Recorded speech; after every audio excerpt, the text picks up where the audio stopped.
জয় জগন্নাথ। কেমন আছেন সবাই? আশা করি সবাই ভালো আছেন।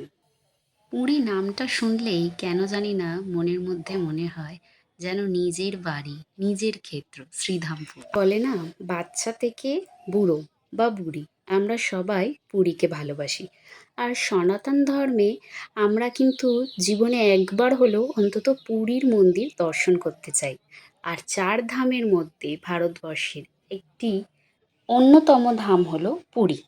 আর যে বাকি ৩টে ধাম আছে তার মধ্যে কথায় বলা হয় বদ্রীনাথ ধামে শ্রী বিষ্ণু স্নান করেন, দ্বারকাতে পোশাক পরিবর্তন করে, আর আমাদের শ্রীক্ষেত্র পুরীতে আহার গ্রহণ করেন এবং রামেশ্বরে তিনি বিশ্রাম গ্রহণ করেন। উড়িষ্যা রাজ্যের পুরী জেলাতেই এই পুরী মন্দিরটি অবস্থান এবং এর খুবই পাশে রয়েছে বঙ্গোপসাগর। মনে করা হয় দ্বাদশ খ্রিস্টাব্দের গঙ্গাবঙ্গের রাজা অনন্তদেব যোগবর্মন এই মন্দিরটি প্রতিষ্ঠা করেছিলেন। তার পরবর্তীকালে তার পুত্র অনঙ্গ ভীমা চারপাশের অঙ্গ সংস্করণ করেন, মানে চারপাশের প্রাচীরগুলো গঠন করেন, যেই প্রাচীরগুলোকে আমরা বলে থাকি মেঘানন্দ প্রাচীর, যা প্রাচীরগুলোর উচ্চতা প্রায় ২০ ফুটের মতো। আরও একটি মতে যে মহারাজা ইন্দ্রদ্যুম্ন ও রানী গুন্ডিচা জগন্নাথ দেবের মূর্তি প্রতিষ্ঠা করিয়েছিলেন। আর মূর্তিটি কিন্তু কোনো পাথর দ্বারা নির্মিত নয়, মূর্তিটি সম্পূর্ণ নিম কাঠের তৈরি। মন্দিরটি কলিঙ্গ শৈলীতে তৈরি মন্দির। এই মন্দিরের ৪টি দুয়ার রয়েছে, তার মধ্যে পূর্বে যে দুয়ারটি সেটি হচ্ছে সিংহ দুয়ার। সেখান থেকেই সাধারণ মানুষ প্রবেশ করে থাকে। মন্দিরে প্রবেশের সময় একটি ৩১ ফুট লম্বা স্তম্ভ দেখতে পাবেন, যেই স্তম্ভটার নাম হচ্ছে অরুণ স্তম্ভ। কথিত আছে এই স্তম্ভটি আগে কোণারকের সূর্য মন্দিরে ছিল।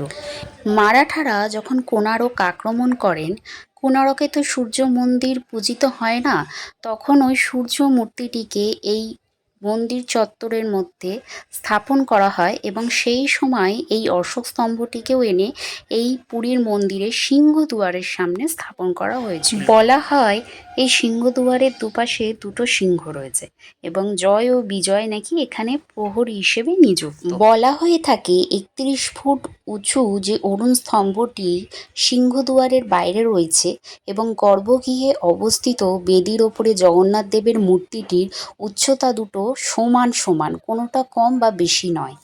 এই সিংহদুয়ার দিয়ে প্রবেশের পথে ২২টা সিঁড়ি আমাদের পার করতে হয়। তার মধ্যে ৩ নম্বর সিঁড়িটিকে যমশিলা বলা হয়ে থাকে।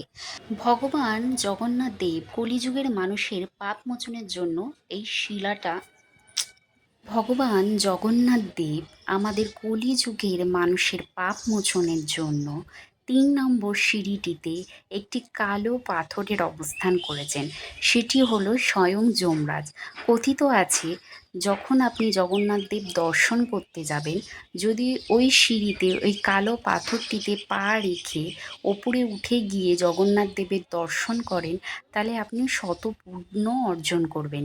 এবং যদি আপনি ফেরত আসার সময় ওই সিঁড়িতে পা দিয়ে বা ওই পাথরটির উপর পা দিয়ে নিচে নেমে বেরিয়ে যান, তাহলে জগন্নাথ দেব দর্শন করে যে পুণ্যটা অর্জন করেছিলেন তার থেকে শতাধিক পাপ আপনি সঙ্গে নিয়ে ফেরত যাবেন।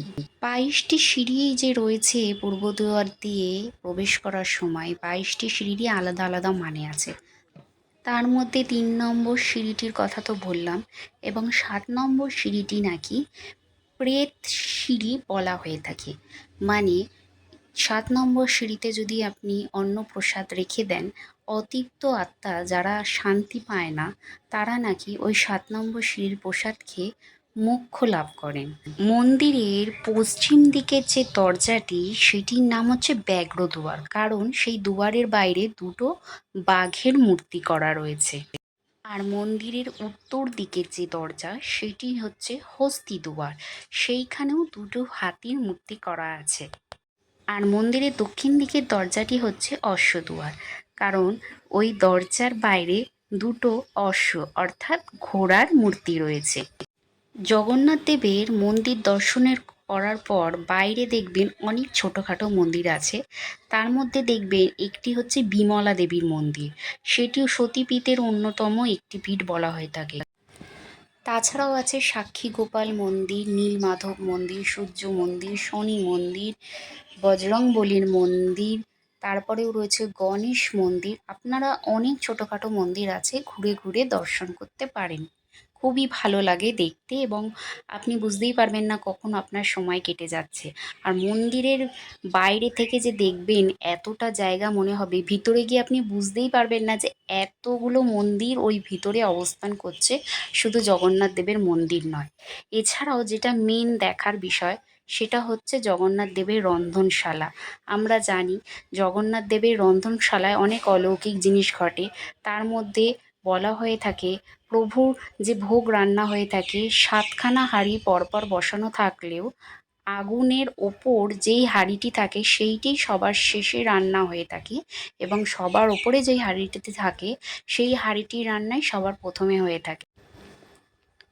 আর বলা হয়ে থাকে পুরীর জগন্নাথ দেবের যে রন্ধনশালাটি, এটি হচ্ছে সর্ববৃহৎ রন্ধনশালা, এবং এটিতে কখনোই আগুন নেবে না। এবং এই রন্ধনশালায় নাকি 500 জন পাচক আছেন, এবং 200 জন সহকারী আছেন যারা সবজি কেটে দেন, এবং 300 জন আছেন যারা প্রভুর রান্নার জন্যে জলের যোগান দেন, বাসনপত্র ধুয়ে দেন, এবং যোগাড়যন্ত্র করতে সাহায্য করেন। বলা হয়ে থাকে যোগানীয় ধর্মের লোকেরাই জল বয়ে নিয়ে আসেন প্রভুর প্রসাদ রান্নার ক্ষেত্রে, এবং জগন্নাথ দেবের মন্দিরের ভিতরেই গঙ্গা যমুনা বয়ে যাচ্ছে। কোথা থেকে আসছে কেউ জানে না, কিন্তু বয়ে যায়, এবং সেটি অনেক নিচে। সেখান থেকে তারা দড়ির মাধ্যমে বালতি দিয়ে জল তুলে তুলে কলসিতে, মাটির কলসিতে জল ভরে রন্ধনশালায় দিয়ে আসেন। আপনারা গেলে দেখতে পারবেন। 500 জন ব্রাহ্মণ পাচক এবং 500 জন সহকারী। সহকারী বলতে বললামই যে কিছুদের যোগানিয়া বলা হয়, বা কিছুদের তুনিয়া বলা হয়, এবং সবাই মিলে রান্না করা হয় টোটাল প্রত্যেক দিন 1 লক্ষ ভক্তদের জন্য। বলা হয়ে থাকে এর থেকে বেশি ভক্তগণ উপস্থিত হলেও কখনো কিন্তু প্রসাদ কম পড়ে না, কারণ এটাই আমাদের শ্রীক্ষেত্রের নীলাচরের লীলা, যেটা আপনার বা আমার বোঝার ক্ষমতার বাইরে। এই মন্দিরে চূড়ার কোনো ছায়া পড়ে না। মন্দিরের মাথায় যে সুদর্শন চক্রটি রয়েছে সেটিকে আপনি যেই দিক থেকেই দেখুন না কেন আপনার ঠিক সোজাই মনে হবে। তাছাড়াও মন্দিরে সুদর্শন চক্রের মাথায় যে পতাকাটি রয়েছে সেই পতাকাটি সবসময় হাওয়ার বিপরীত দিকেই উঠতে আপনারা দেখতে পারবেন। তাছাড়াও এই মন্দিরে ইংরেজিতে বলা হয় থাকে সাউন্ড প্রুফ, মানে এই মন্দিরে একবার প্রবেশ করে গেলে আপনি কোনো রকম সমুদ্রের গর্জন বা আওয়াজ শুনতে পাবেন না, এটি আগের থেকেই হয়ে আসছে। এছাড়া বলি যে জগন্নাথ দেবের মন্দিরে প্রবেশ করতে পারে শুধুমাত্র হিন্দু সম্প্রদায়েরই লোক, কিন্তু বিভিন্ন সম্প্রদায়ের লোক যদি প্রভুকে দেখতে চান তাহলে সেক্ষেত্রে প্রভু সবাইকে দর্শন দেন রথযাত্রার সময় মন্দির থেকে বেরিয়ে। এবার বলি মন্দিরে কিন্তু প্রবেশের কিছু নিয়ম আছে। আপনারা কোনো রকম ফোন বা চামড়া জাতীয় জিনিস বা জুতো পরে প্রবেশ করতে পারবেন না, সেগুলো আপনাদের জমা দিয়ে যেতে হবে। এবং এগুলো যদি ফ্রিতে জমা দিতে চান তাহলে মন্দিরের 2টো কাউন্টার পাবেন। একটা হচ্ছে সিংহদ্বারের সামনে পাবেন, যেখান থেকে লাইন শুরু হয়েছে সেখানে। আরেকটি পাবেন হচ্ছে ব্যাঘ্র দুয়ারের ঠিক সামনে, ওখানে অনেকগুলি ছোট ছোট ঘর করা হয়েছে, তার মধ্যে একটি ঘরে। এছাড়াও আপনারা কিন্তু প্রবেশ করার ক্ষেত্রে সিংহদুয়ার ব্যবহার করতে পারেন, আর যেটা অশ্বদুয়ার সেখান থেকে প্রভুর ভোগের জন্য যে মানে মাটির বাসনপত্র সেগুলো আসে, বা ভোগ নিয়ে যাওয়া নিয়ে আসা করা হয়। আর ব্যাঘ্র দুয়ার থেকে পান্ডারা লোক ঢুকিয়ে থাকে, বা ওখানকার সাধারণ মানুষরা ভিতরে প্রবেশ করে। আর হস্তি দুয়ার থেকে আপনি প্রবেশ করতেই পারেন। এছাড়াও পুরীর মন্দিরটি আগের থেকে অনেক সুন্দরভাবে সুসজ্জিত করা হয়েছে। দেখুন চারিদিকে গাছপালা ভর্তি করা হয়েছে, সুন্দর সুন্দর ফুলের বাগান আপনি তাকালেই দেখতে পারবেন। এবং পুরীর মন্দিরে বাথরুমের ব্যবস্থা বলতে ব্যাঘ্র দুয়ারের দিকেই আছে, আর কিন্তু কোনো দুয়ারের দিকে নেই। এছাড়াও আপনি পরিক্রমা করতে চাইলে ঠিক সিংহদুয়ারের সামনে থেকে পরিক্রমা শুরু করলে আপনাকে প্রত্যেকটা জায়গায় পরিক্রমা মার্গ বলে লেখা থাকবে, আপনি সেটা ফলো করে করে ঘুরতে পারেন। পুরীর মন্দিরটি নতুনভাবে নতুন রকমভাবে এত সুন্দর সাজিয়ে তুলেছে যে আপনি দেখে মুগ্ধ হয়ে যাবেন। এবং অবশ্যই বলবো, দিনের বেলাও একবার দেখতে গেলেও অবশ্যই রাত্রিবেলায় যাবেন, কারণ রাতের আলোর যে সুসজ্জিতটা রয়েছে মন্দিরটি, সেটিও আপনি উপলব্ধি করতে পারবেন। আরেকটা কথা বলি, মহাপ্রসাদ পাণ্ডাদের মাধ্যমে নিতে গেলে অনেক টাকা পড়ে যায়। কিন্তু পুরীর মন্দিরের ভিতরে প্রবেশ করলে অবশ্যই একটি জলের বোতল নিয়ে প্রবেশ করবেন, কারণ ভিতরে জল খাওয়ার কল আছে, কিন্তু আপনি যে কিসে খাবেন সেই ব্যবস্থাটা কিন্তু নেই। তাই জলের বোতল অবশ্যই নিয়ে ঢুকবেন। এবং ভিতরে আনন্দবাজার মার্কেট বলে একটি মার্কেট রয়েছে, সেটি একদম আপনি জগন্নাথ দেবের মন্দিরে প্রবেশ করার সময় যে লাইনটি দেবেন তার ঠিক উল্টো দিকেই দেখবেন লেখা রয়েছে আনন্দবাজার মার্কেট। আপনারা সেখান থেকে খুবই কম পয়সার বিনিময়েও মহাপ্রসাদ গ্রহণ করতে পারবেন। তাছাড়াও আপনারা জগন্নাথ দেবের মন্দিরে প্রবেশের পথে অনেক তুলসীর মালা বিক্রি করবে। পান্ডারা বলবে আপনাদের, চলুন আমার সঙ্গে নিয়ে যাচ্ছি। সেখান থেকে প্রসাদের কুপন কেটে আপনারা পুজো দেবেন। আমাদের যা খুশি তাই দিয়ে দেবেন। কোনো বাধ্যবাধকতা নেই যে এই পয়সা দেবেন, ওই পয়সা দেবেন, ওই খপ্পরে যাবেন না। আপনারা পুরীর মন্দিরে 22টা সিঁড়ি ক্রস করে ঠিক বাঁ দিক দিয়ে যাবেন, দেখবেন একটা কাউন্টার আছে, ভোগের কাউন্টার। মানে ওখান থেকে আপনি 250 টাকার সুজি প্রসাদ বা 250 টাকার মালপোয়া প্রসাদ দিতেই পারেন, যদি ওখানে সবাই মিলে পরিবারের লোক গিয়ে থাকেন, প্রসাদ আনার ব্যাপার না থাকে। কিন্তু যদি প্রসাদ আনবেন মনে করেন, তাহলে সেক্ষেত্রে 501 টাকা দিয়ে আপনি নাম লিখিয়ে ওখান থেকে একটা শুকনো প্রসাদ মানে খাজা গজা লাড্ডু এইসব নেবেন, নিতেই পারেন। এছাড়াও যদি আপনি মনে করেন 501 টাকা দিয়ে ওই প্রসাদ নেবেন না, সেক্ষেত্রে আপনি একটা কাজ করতে পারেন। আপনি পুরীর মন্দিরে জগন্নাথ মন্দিরে প্রবেশের যে লাইন আছে সেখানেই দেখবেন 100 টাকা করে বা 50 টাকা করে ওই রকম বেতের যে খাপগুলোর ভিতরে থাকে, আপনার কৌটো বানানো থাকে বেতের, যে সেই মধ্যে যে লাড্ডু গজা সেগুলো 50 টাকা বা 100 টাকাতে ওরা মন্দিরের ঠিক বাইরেই বিক্রি করছে, আপনি সেখান থেকেও নিতে পারেন। এবং তুলসীর মালা চাইলেও বাইরে থেকেও কিনে নিতে পারেন বা নারকেল বাইরে থেকেও নিতে পারেন। মন্দিরের ভিতরে একটুখানি বেশি দাম আছে, আপনি ব্যবস্থা করে দেখে শুনে বুঝে নেবেন।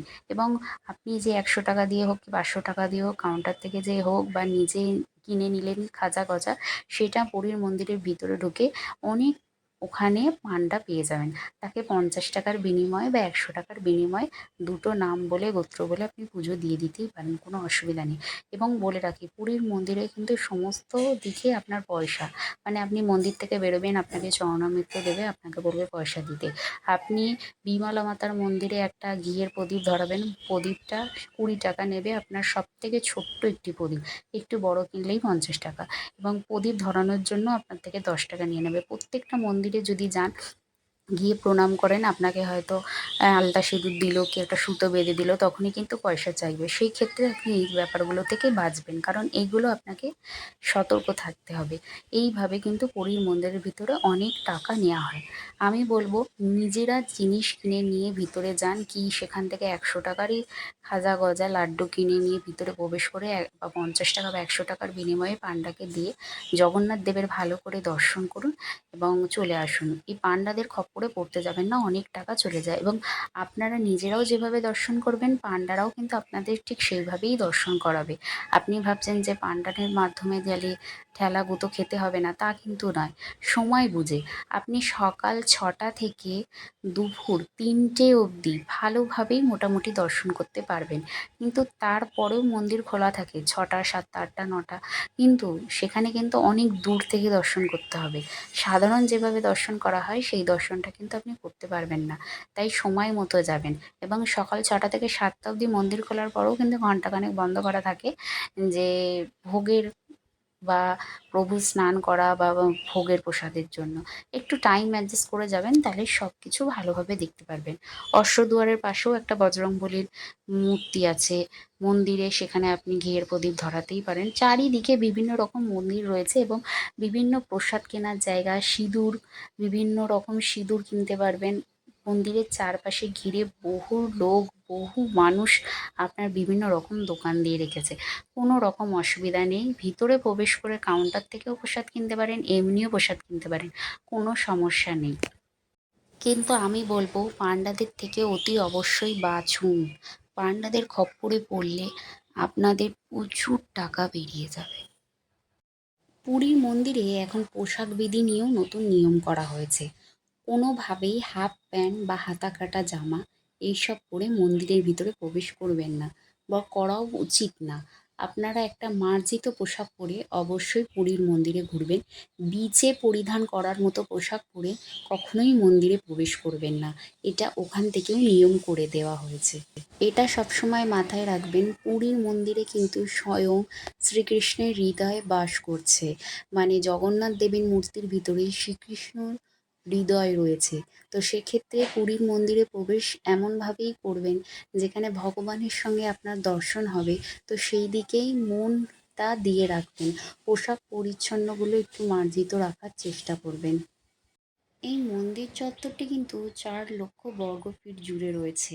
তাই সময় ধরে যাবেন, যাতে পুরো মন্দিরটি একবার হলেও অন্তত পরিক্রমা করতে পারেন এবং ভিতরে ঢুকে জগন্নাথ দেব দর্শন করে বিভিন্ন ছোটোখাটো মন্দিরগুলো দর্শন করে মনে শান্তি নিয়ে ফিরে আসতে পারেন। জয় জগন্নাথ। এবং চেষ্টা করবেন সিংহদুয়ার থেকেই প্রবেশ করা যদি প্রথমবার গিয়ে থাকেন, কারণ কথায় বলে সিংহদুয়ার দিয়ে প্রবেশে পাপ মোচন হয়ে থাকে বিশেষভাবে। তাই আর হ্যাঁ, বিকেল ৫টার সময় থেকে শুরু হয় পতাকা পরিবর্তনের পদ্ধতিটি। তাই সময় অ্যাডজাস্ট করে যাবেন যাতে দেখতে পারেন। পতাকা কিনে বাড়িতে রাখবেন মনে করলে যারা পতাকা পরিবর্তন করে নিচে নামে ঠিক তাদের থেকেই কিনবেন। মন্দির প্রাঙ্গণ থেকে কিনতে যাবেন না। তারা পতাকার অজস্র দামও নেবে এবং অরিজিনাল যে পতাকাটা পরিবর্তন করে নামানো হচ্ছে সেটি কিন্তু আপনাকে দেওয়া হবে না। তাই এই স্ক্যামটা থেকে অবশ্যই বাঁচবেন। আমার ব্লগটি শেষ করছি এবং এতক্ষণ ধৈর্য ধরে দেখার জন্য অসংখ্য ধন্যবাদ। যদি ভালো লেগে থাকে তবে একটি লাইক, একটি কমেন্ট ও একটি শেয়ার করে দেবেন। জয় জগন্নাথ। আবার দেখা হবে কোনো একটা নতুন ব্লগে।